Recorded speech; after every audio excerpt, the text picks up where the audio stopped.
ಕೋಲಾರ ಜಿಲ್ಲೆಯ ಮಾಲೂರು ತಾಲೂಕಿನ ಪುರಸಭೆ ವ್ಯಾಪ್ತಿಯಲ್ಲಿ ಸರ್ಕಾರಿ ಸ್ವತ್ತುಗಳು ಖಾಸಗಿಯವರಿಗೆ ಅಕ್ರಮವಾಗಿ ಈ ಖಾತೆಗಳಾಗಿದ್ದು ಸರ್ಕಾರದ ಬೊಕ್ಕಸಕ್ಕೆ ನಷ್ಟ ಉಂಟು ಮಾಡಿ ಭಾರಿ ಅಕ್ರಮವೆಸಗಿ ಭ್ರಷ್ಟಾಚಾರದಲ್ಲಿ ತೊಡಗಿರುವ ಪುರಸಭೆ ಮುಖ್ಯಾಧಿಕಾರಿ ಪ್ರದೀಪ್ ವಿರುದ್ಧ ವಿಶೇಷ ತನಿಖಾ ಸಂಸ್ಥೆ ನೇಮಿಸಿ ತನಿಖೆ ಮಾಡಬೇಕು ಅಂತ ಕರ್ನಾಟಕ ದಲಿತ ಸಂಘರ್ಷ ಸಮಿತಿ ಪದಾಧಿಕಾರಿಗಳು ಪುರಸಭೆ ಮುಖ್ಯಾಧಿಕಾರಿ ಪ್ರದೀಪ್ ವಿರುದ್ಧ ಪ್ರತಿಭಟನೆ ನಡೆಸಿ ಒತ್ತಾಯ ಮಾಡಿದರು.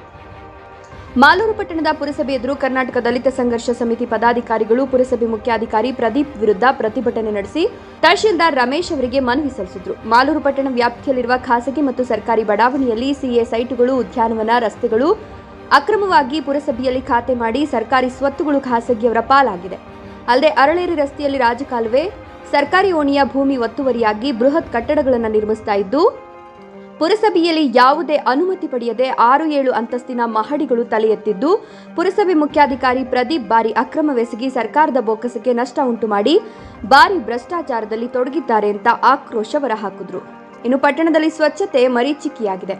ಬೀದಿ ನಾಯಿಗಳ ಹಾವಳಿ ಹೆಚ್ಚಾಗಿದೆ. ಬೀದಿ ದೀಪಗಳು ಪಟ್ಟಣದಲ್ಲಿ ಕೆಟ್ಟು ಹೋಗಿದೆ. ಪಟ್ಟಣದ ಜನತೆ ನರಕ ಯಾತನೆ ಅನುಭವಿಸುವಂತಾಗಿದ್ದು ಇವರ ವಿರುದ್ಧ ವಿಶೇಷ ತನಿಖಾ ಸಂಸ್ಥೆಯನ್ನು ನೇಮಿಸಿ ತನಿಖೆ ಮಾಡಬೇಕು. ಇಲ್ಲವಾದ್ರೆ ಸ್ವತಂತ್ರ ದಿನಾಚರಣೆಯ ದಿನ ಕಪ್ಪು ಬಟ್ಟೆ ಧರಿಸಿ ನಮಗೆ ಇನ್ನೂ ಸ್ವತಂತ್ರ ದೊರಕಿಲ್ಲ ಅಂತ ಪ್ರತಿಭಟನೆ ನಡೆಸಲಾಗುವುದು ಅಂತ ಎಚ್ಚರಿಕೆಯನ್ನು ಕೊಟ್ಟರು. 1 ಲಕ್ಷ 2 ಲಕ್ಷ ತಗೊಂಡು ಅಕ್ರಮವಾಗಿ ಈ ಖಾತೆಗಳನ್ನು ಮಾಡಿರ್ತಕ್ಕಂಥ ತುಂಬಾ ಇದಾವೆ ಸರ್. ನಮ್ಮಲ್ಲಿ ದಾಖಲೆ ಸಹಿತ ಇದೆ. ಅದೇ ಅಲ್ಲದೆ ನೆಹರು ಎಕ್ಸ್ಟೆನ್ಷನ್ ಅಲ್ಲಿ ಒಂದು ನಾವು ದೂರನ್ನು ಕೊಟ್ಟಿದ್ದೀವಿ ಸರ್. ಈ ಬಿಲ್ಡಿಂಗ್ ಕಟ್ತಾ ಇದ್ದಾರೆ, ಅದಕ್ಕೆ ನೋಟಿಸ್ ಕೊಡಿ ಅಂತ. R1 ಕರೀರಿ ಸರ್, RN ಕರೀರಿ ಸರ್. ಅವ್ರಿಗೆ ನೋಟಿಸ್ ಕೊಟ್ಟರು, ಅವ್ರು ಯಾವುದೇ ನೋಟಿಸ್ಗೆ ರಿಪ್ಲೈನೇ ಕೊಟ್ಟಿಲ್ಲ. ರಿಪ್ಲೈ ಕೊಡದೇ ಇದ್ದಾಗ ಇವ್ರು ಏನ್ ಮಾಡ್ಬೇಕಾಗಿತ್ತು, ಹೋಗಿ ಆ ಕಟ್ಟಡ ಕಾಮಗಾರಿಯನ್ನು ನಿಲ್ಲಿಸಬೇಕಾಗಿತ್ತು. ಇಲ್ಲ ಅಂದ್ರೆ ಅವ್ರ ಮೇಲೆ ಕಂಪ್ಲೇಂಟ್ ಕೊಡಬೇಕಾಗಿತ್ತು ಸರ್ ಪೊಲೀಸ್ ಸ್ಟೇಷನ್ ಅಲ್ಲಿ. ಮಾಡ್ಲೇ ಇಲ್ಲ, ಸರ್ಕಾರಿ ಜಾಗದಲ್ಲಿ ಕಟ್ಟೇ ಬಿಟ್ಟು ಸರ್. ಈಗ ನೋಡಿದ್ರೆ ದಾಖಲೆಗಳಿದೆ. ಈಗ ನೋಡಿದ್ರೆ ದಾಖಲೆಗಳಿದೆ. ನಾವು ನೋಡಿದಾಗ ದಾಖಲೆಗಳಿರಲಿಲ್ಲ. ಹೋಂಡಾ ಕಂಪನಿ, ಹೋಂಡಾ ಸ್ಟೇಡಿಯಂ ಪಕ್ಕದಲ್ಲೇ ಸರ್ ಕೋಟ್ಯಾಂತರ ರೂಪಾಯಿ ಬೆಲೆ ಬಾಳ್ತಕ್ಕಂಥ ಸ್ವತ್ತು ಸರ್. ಅದು ಬೇರೆ ಯಾರ್ದು, ಸರ್ಕಾರ.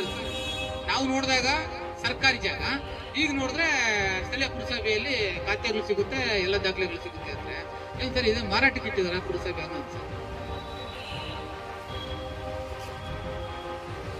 ಇವತ್ತು ಸರ್ ನಿಜವಾಗ್ಲೂ ಬಡವರಿಗೆ ಇಲ್ಲಿ ಮಾಲೂರು ಪಟ್ಟಣದಲ್ಲಿ ಬದುಕೋದಕ್ಕೆ ಅವಕಾಶನೇ ಇಲ್ಲ ಏನೋ. ಅಂಗಡಿ ಮಳಿಗೆಗಳು ರಿಯರಾಜಿ ಬಂದಿದ್ದಾರೆ ಸರ್.